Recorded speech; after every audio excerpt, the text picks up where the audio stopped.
ওয়ালাইকুম মাহাথির ভাই, কি অবস্থা? ভালো আছেন? জি, হ্যালো, মাহাথির ভাই, আসসালামু আলাইকুম ভাইয়া। জি, জি, আলহামদুলিল্লাহ ভালো আছি। ওয়ালাইকুম। সবকিছু ঠিকঠাক ভাই?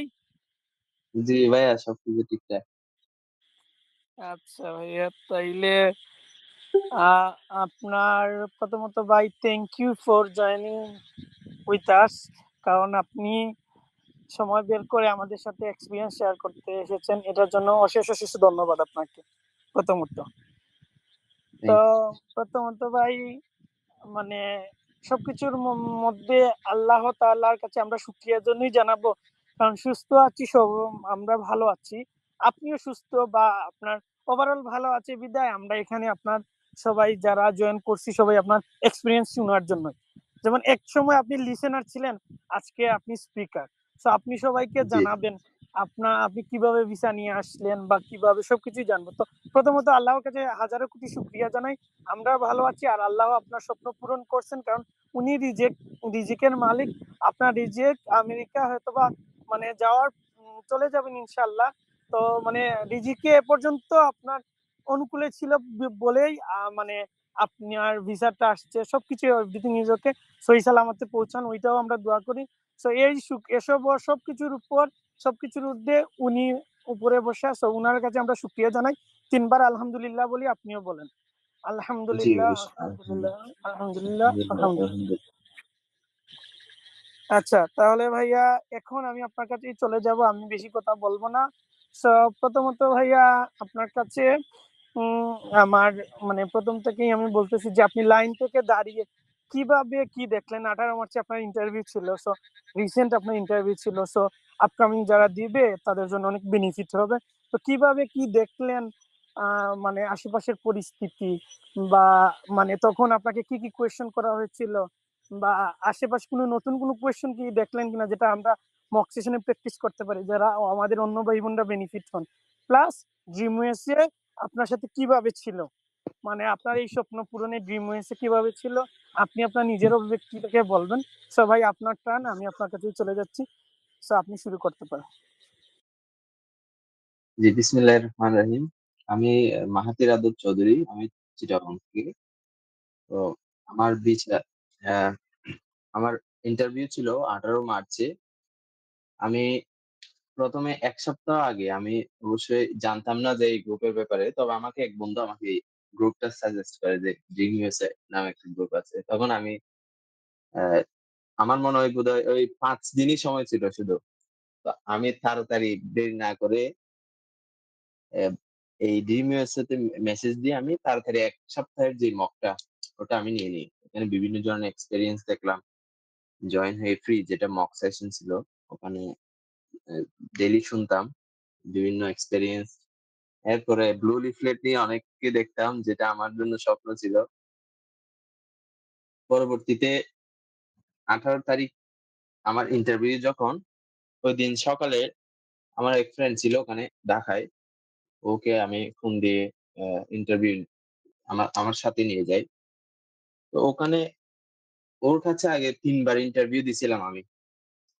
আ যেদিন আমার পরীক্ষা শুরু সকালে, ওখানে আমার ১০:৩০ এ ইন্টারভিউ ছিল। আমি ৯ টার দিকে মনে হয় ওর কাছে ৩ বার, ওখানে একটা পার্ক ছিল পাশে। ওখানে ৩ বার প্র্যাকটিস করতেছিলাম বা বারবার দিতেছিলাম। মানে তারপরেও কেন জানি মনে হচ্ছে যে ওই যে ওই যে কিছুক্ষণ আগে যে এক ভাই ছিল, কোথাও একটা যে ঘাটতি আছে কিনা এইরকম মনে হচ্ছিল বারবার। বারবার আমি চেষ্টা করতেছিলাম এটাকে যাতে আমার ওই যে মামলিং ব্যাপারটা ছিল, এটা যাতে একটু কাটিয়ে উঠতে পারি ওখানে। ওখানে যাতে আমি কথা বলতে গিয়ে এই ট্র্যাক হারাই না ফেলি। যেগুলো আনসার মেকিং আমি আ আমাকে ওই ইয়া ভাইও সাহায্য করছে এই ব্যাপারে। এই যে তরিকুল ভাই অনেক হেল্প করছে আমার অনেকগুলো আনসার নিয়ে। উনি শুধরায় দিছে যেগুলা ভুল ছিল। এরপর আমি সবার কাছেই মক দিতাম ডেইলি একটা করে। এরপর একদম লাস্টের দিকে আমি তরিকুল ভাইয়ের কাছে ৩-৪ টা মনে হয় মক দিয়েছি। সবচেয়ে বেশি দিছি উনার কাছেই। কারণ আ উনি আমাকে মানে খুবই মোটিভেট করত যে ইনশাআল্লাহ হবে। আর তো আল্লাহর দোয়া ছিল ওইদিন সকালে যখন আমি ঢুকে যে আমাকে ১ম এ আ সিকিউরিটি চেক করে ওখানে। বিভিন্ন কাগজপত্র চেক করার পর প্রায় ৩ টা স্টেপ শেষ করে বিভিন্ন চেকিং এর ৩ টে স্টেপ শেষ করে ওখানে অনেকে দেখলাম ভিতরে বসে আছে লম্বা চেয়ারে। একটা ৩ টে লম্বা চেয়ার ওখানে বসে আছে সবাই। ওখান থেকে আসলে পাসপোর্টে স্টিকার লাগাতে হয়। আমি গিয়ে সবার সামনে ওখানে বসেছিলাম। যে আমার এরকম চিন্তা ছিল না যে আমি একটু পরে যাই অথবা এরকম কোন চিন্তা ছিল না। আমি ডিরেক্ট গিয়ে একেবারে সবার ওই সামনে গিয়ে বসে যাই। এরপরে আমি চিন্তা করছিলাম যে যত তাড়াতাড়ি দিয়ে চলে আসা যায় সকাল, সকাল। যেহেতু ভিসা অফিসারের মোড় ঠিক থাকবে ঠিক থাকবে সকাল, সকাল আমার চিন্তা ছিল যে সেটাই যে তাড়াতাড়ি দিয়ে চলে আসবো জাস্ট। এরপরে স্টিকার লাগাই পাসপোর্টে। পরে ওই যে বারান্দা আছে ওখানে ৩ টা বড়, বড় বারান্দা। ওই বারান্দা হয়ে বসে, বসে সিরিয়াল করে যাই। ওই ওই যেটা বড় একেবারে ১২ টা কাউন্টারের আ ইন্টারভিউ রুম। তো ওখানে প্রায় অর্ধেক চলে যাওয়ার পর আমার পাশে একজন আপু ছিল। উনি দেখলাম একটা ভুল করছে কি লাইন অনেক দূরে চলে গেছে। কিন্তু উনি ওই পাসপোর্টে স্টিকারটা লাগাতে ভুলে গেছে। এটা অ যাদের আগামীকাল ইন্টারভিউ আছে তো তারা একটু খেয়াল রাখবেন যে পাসপোর্টে স্টিকার লাগানোর পর অবশ্যই তারপর ওখানে বসবেন। এর ভিতরে যে লাইন আছে ওখানে। তারপর আরেকটা ভাই ছিল আমার পাশে দেখলাম উনার হাত প্রচুর ঘামাইতেছিল। উনি খালি দোয়া পড়তেছিল। আমি অনেক দোয়া পড়ছি। এই যে আমার তরিকুল ভাই উনি আমারে সবকিছু বুঝাই দিছে কি, কি করতে হবে না করতে হবে। আমি সব করছি। দোয়া দুরুদ পড়ে গেলাম। এরপর ইন্টারভিউ রুমে ঢুকলাম। ওখানেও আবার ৩ টা চেয়ার, ওই ৩ চেয়ার ঘুরে আসতে হয়। ওখানে ঢোকার পর দেখলাম যখন আমি ১ম ওখানে ঢুকি রুমে বেশিরভাগ রিজেক্ট দেখলাম। একদম সকাল, সকাল আবার অনেকে দেখলাম ব্লু লিফলেট নিয়ে বের হচ্ছিল। বেশি পিছে হইছে ১০ টার ২০ এর দিকে মেবি।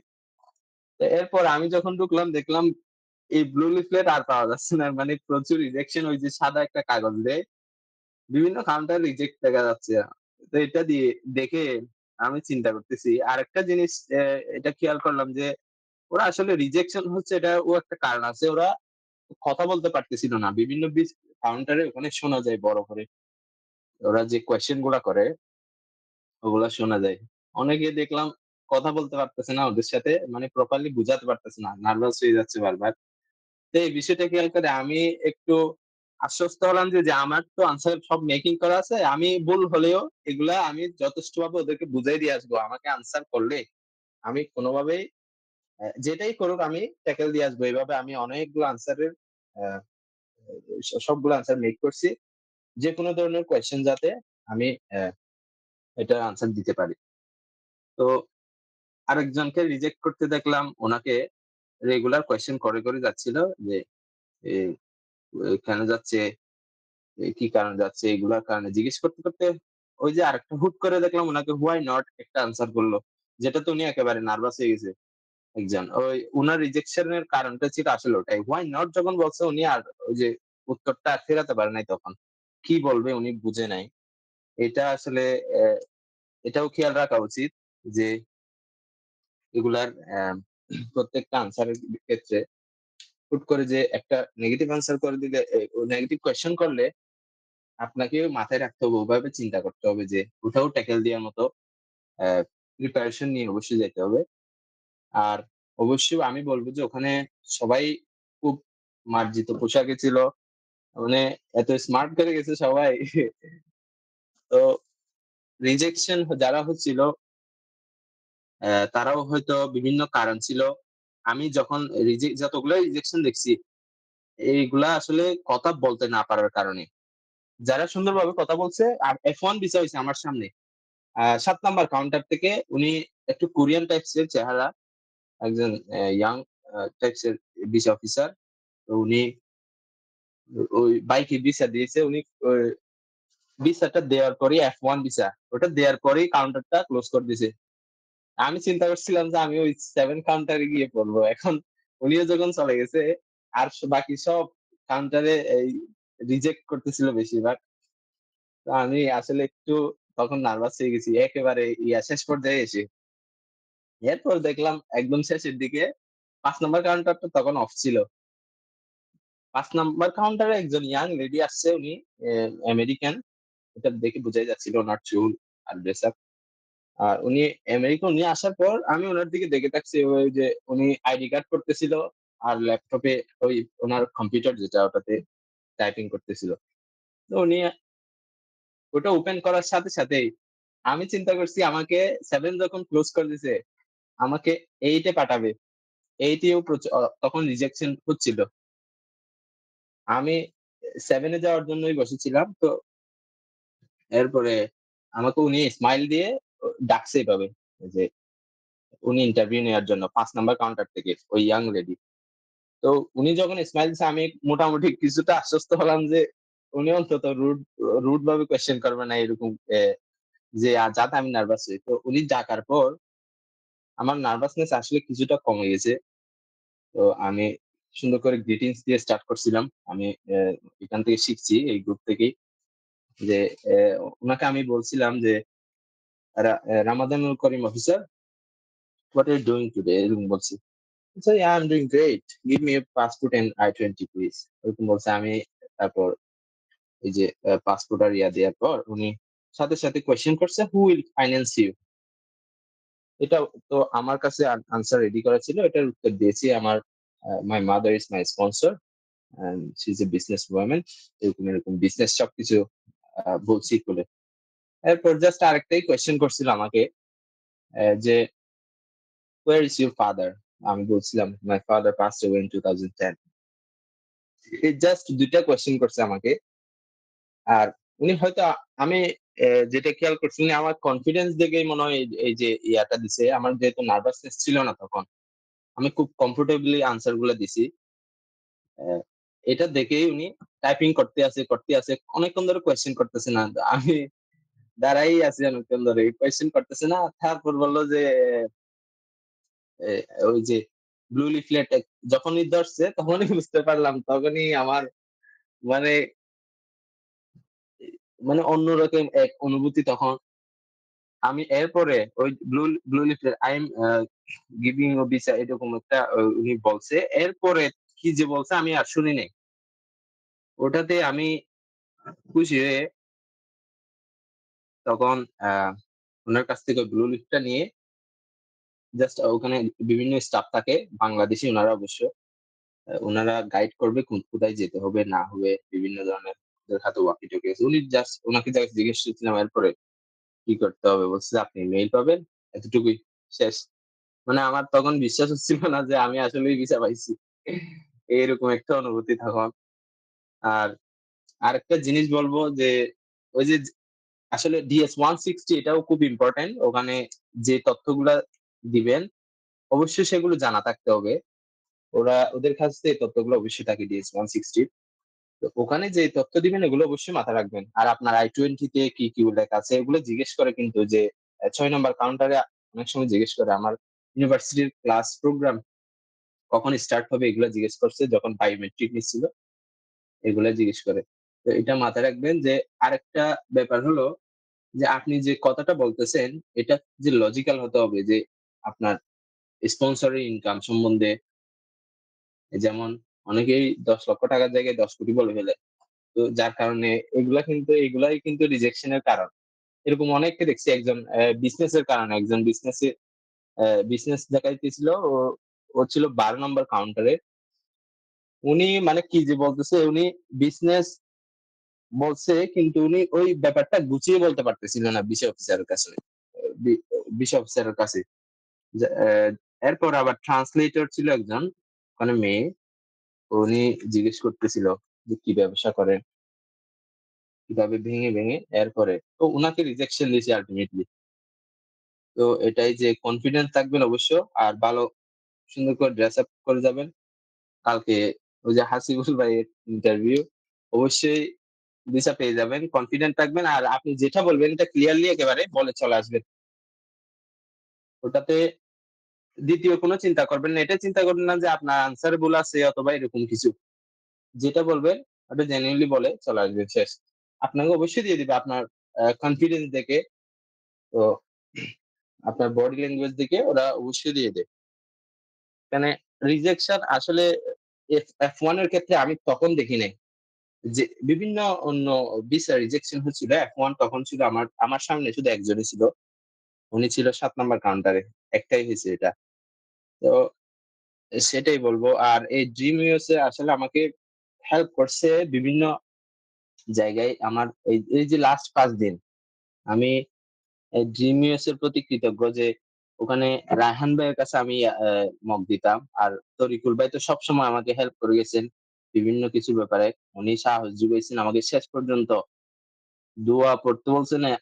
অনেকগুলো দোয়া পড়তে বলছেন। এগুলা সবগুলা ক্লিয়ার করে আমি দোয়া পড়ে খালি ঘুরতেছি বাইরে ইয়াতে নিজের আ শরীরে ফু দিতেছিলাম দোয়া পড়ে। ওই যে পার্কে যখন আমি আমার বন্ধুর কাছে ইন্টারভিউ দিছি ৩ বার প্র্যাকটিস করতেছিলাম তখন আসলে বেশি প্র্যাকটিস করতেছিলাম যাতে আমার ওখানে গিয়ে আনসারটা গোলায় না ফেলি। খুবই নার্ভাস থাকে তখন আসলে সবাই এটা যখন সিরিয়ালে থাকে একটা ইয়ার ভিতরে।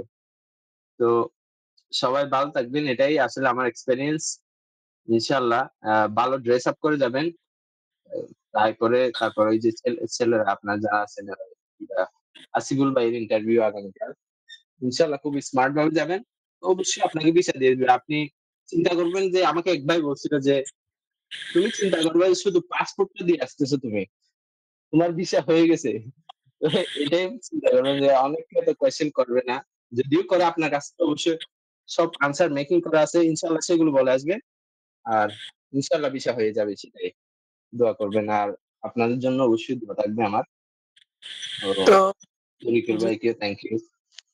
জি। জি, আচ্ছা মাহাদির ভাই, এখন জি ভাইয়া। আশেপাশে কিন্তু নতুন প্রশ্ন দেখলেন যে, যেগুলা আপনি তো মক সেশন শুনতেছেন বা এগুলো আমরা মক হ্যাঁ, হ্যাঁ। সেশনে প্র্যাকটিস করতে পারি যাদের আপকামিং ইন্টারভিউ আছে।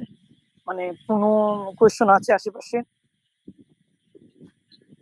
নতুন কোয়েশ্চেন আসলে ভাইয়া আমি তখন শুনি নাই। যেহেতু আমার সামনে শুধু একজনই ছিল কোরিয়ান। উনার ওই কোয়েশ্চেন গুলো আসলে খুব একটা শোনা যায় নাই।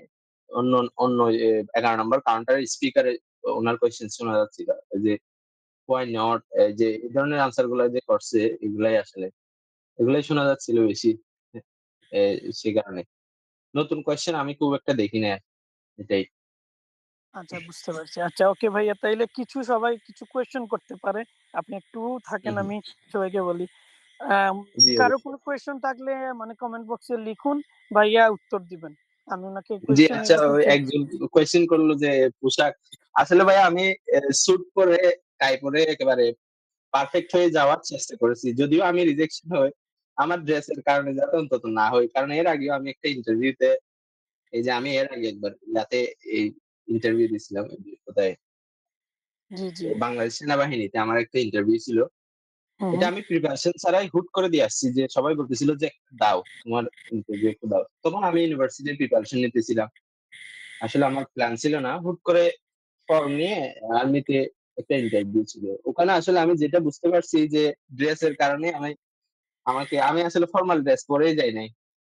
ইন ইনও করি নাই। তো এই কারণেই আমার রিজেকশনটা বেশি হয়েছিল বলে আমি মনে করি এ বাংলাদেশ আর্মিতে। তো এটা থেকে শিক্ষা নিয়ে আসলে আমি একেবারে পারফেক্ট হয়ে যাওয়ার চেষ্টা করছি সেটাই। যে যাতে আমার ড্রেসের কারণে যাতে আমি অন্তত রিজেক্টটা না খাই এটাই। আচ্ছা আপনার প্রোফাইলটা একটু শেয়ার করে দেন ভাইয়া। তাহলে আর অনেকে আর অনেক কিছু জিজ্ঞেস করতেছে, ডিরেক্ট আপনার প্রোফাইলটা শেয়ার করে দেন। এডুকেশনাল প্রিভিয়াস ব্যাকগ্রাউন্ড প্লাস কোন ইউনিভার্সিটি যদি আপনি মনে করেন শেয়ার করবেন তাহলে করবেন, নাহলে ইউনিভার্সিটি নাম স্কিপ জি, রাখবেন। অবশ্যই হ্যাঁ। প্লাস আপনার আইএলটিএস এর আর ব্যাকগ্রাউন্ড দিবেন। জি, আচ্ছা আমি গেছিলাম ওই যে গাড়ি নিয়ে আসলে গাড়ি নিয়ে গিয়েছি আমি উবারে একটা আমার কার নিয়ে গেছিলাম আমি আমার ফ্রেন্ডের সাথে। কিন্তু ওখানে ইয়াতে নেমে গেছি। ওখানে বিভিন্ন এম্বাসি থাকে। ওখানে নেমে যাওয়ার পর একটা রোডে বাড়ি দাঁড়ায়। আ পায়ে হেঁটে এম্বাসিতে গেছি। ওখানে আসলে দাঁড়াতেও দেয় না। আপনার কোন এম্বাসিতে থাকলে ওখানে সিরিয়ালে ঢুকে যেতে হয়। ওই রোডে দাঁড়াতে দেয় না। অনেক সিকিউরিটি আছে ওই রোডে। আচ্ছা, তারপরে হচ্ছে আপনার কি ছিল? ওই যে আপনার প্রোফাইলটা শেয়ার করে দেন একটু। শর্টলি যে আরকি আমার যতটুকু প্রোফাইল করেছেন। হলো আমি I'm going to বাকুলি স্টেট ইউনিভার্সিটি। তো আমার 50% স্কলারশিপ ছিল। হুম, সেটাই। আর আপনার এইচএসসি অ্যান্ড আইএলটিএস? আমার IELTS ছিল 6 আর আমার ACC হলো 2020 এ। আমি এখানে ইউনিভার্সিটিতে পড়ি। আমি university of science and technology Chittagong এ পড়ি। বায়োকেমিস্ট্রি অ্যান্ড বায়োটেকনোলজি নিয়ে। বুঝতে পারছি। ব্যাংক স্টেটমেন্ট কেমন দেখাইছিলেন? আমার ব্যাংক স্টেটমেন্ট এই যে $40,000 এরকম। আচ্ছা, ফিমেলের ড্রেস আপ F1 দের কেমন ছিল? খেয়াল করলে জাস্ট বলবেন একটা আরকি। হ্যাঁ, ওই যে মার্জিত পোশাক পরে গেলেই হবে আসলে। ওখানে এত ইয়া না যে হাই-ফাই পোশাক পরে যেতে হবে। জাস্ট আপনার আপনার যেটা মনে হয় যে ইন্টারভিউর জন্য একটা ভালো ড্রেস পরে যাওয়া উচিত। সবাই খুব ভালো থ্রি পিস করতেছিল এটাই। বুঝতে পারছি। হুম, জি। তারপর তো কিছু কথা কি স্কলারশিপ আর কি বিষয়ে খেয়াল রাখতে পারছি। এইটা আমি করে দিচ্ছি। উনি ব্যাচেলরে যাচ্ছেন, স্কলারশিপ জি, পেতে উনি আরেকটা জিনিস ভাইয়া ক্লিয়ার হয় যে ওই যে ওখানে কিন্তু এই যে ড্রেসটা ওটা ফরমাল কিনা সেটাই ব্যাপার। যে খুব স্মার্ট করে ইয়া করে এত কিছু দেখে না ওরা যে ড্রেসের ব্যাপারে। শুধু ফরমাল সুন্দর একটা ড্রেস পরে যেতে হয় সেটাই। কারণ ওখানে দেখবেন সবাই এম্বাসির ভিতরে সবাই খুব ভালো ড্রেস আপ করে গেছে। এটা আমার কাছে মনে হয়েছে যে এত স্মার্ট মানুষ সব এখানে ভিতরে। আমার কি বিচার দিবে কিনা। তো আমিও কনফিডেন্ট ছিলাম যে আমিও মোটামুটি ওদের মতো সুন্দর করে গেছি। সেটাই। আচ্ছা, তো আমি আর কোয়েশ্চেন নিব না। সো মানে যাদের কারো কোনো কোয়েরিজ থাকে আপনারা আমাদের নাম্বারে নক দিবেন, অফিসিয়াল নাম্বারে, আমরা ওইখান থেকে নিব। সমস্যা নাই। সো হু, হু। মাহাদির ভাই, কথা হচ্ছে জি, আমরা বেশি আর আগাবো না। কিছু কোয়েশ্চেন আমি আপনার এক্সপেরিয়েন্স শেষের পরেই নিচ্ছি। তো জি অবশ্যই। লাস্টলি হচ্ছে যে মানে ড্রিম ওয়েসে মানে আপনার সাথে মানে ড্রিম ওয়েসে নিয়ে আপনার অভিব্যক্তিটা মানে ২ লাইনের মধ্যে হু, হু। বলে দিবেন। মানে ২ লাইনের মধ্যে কি আপনার মানে কি বলতে ইচ্ছুক আরকি। আপনি ২ লাইনের মধ্যে বলে দিবেন।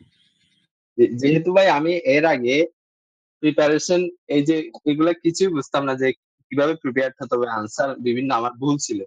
তো ওই যে শেষ পর্যায়ে যে একটা হেল্প পাওয়া যায়, এটা আমি এই জিনিউস থেকেই পাইছি। এই যে তরিকুল ভাই উনি আমাকে খুব আপনি নিজেই ভাই আপনি আমাকে বারবার মেসেঞ্জারে অনেকভাবে হেল্প করছেন। নিজে নক দিয়ে ইভেন আমার থেকে অনেকবার মক নিয়েছেন। তো আমি আপনার প্রতি কৃতজ্ঞ। তো আল্লাহর অশেষ মেহেরবানিতে তো সবাইকে অনেক ধন্যবাদ। আচ্ছা, তাইলে ঠিক আছে। রায়হান, আপনি কি আছেন? Raihan Unfortunately, Miraj, outside of home, unfortunately, I can keep আপনার continuing. নাম নিছিলেন। একটু ২-১ টা বললে বলতে পারেন কথা। শর্ট করে বলে দেন। About Mahathir Bhai. জি বলেন ভাইয়া। Okay, that's right. First of all, the congratulations to you, Bhai, on behalf of thank Team you, USA thank you. Group. আর থ্যাংক ইউ ব্রাদার। মাহাথির ভাই কিন্তু অনেক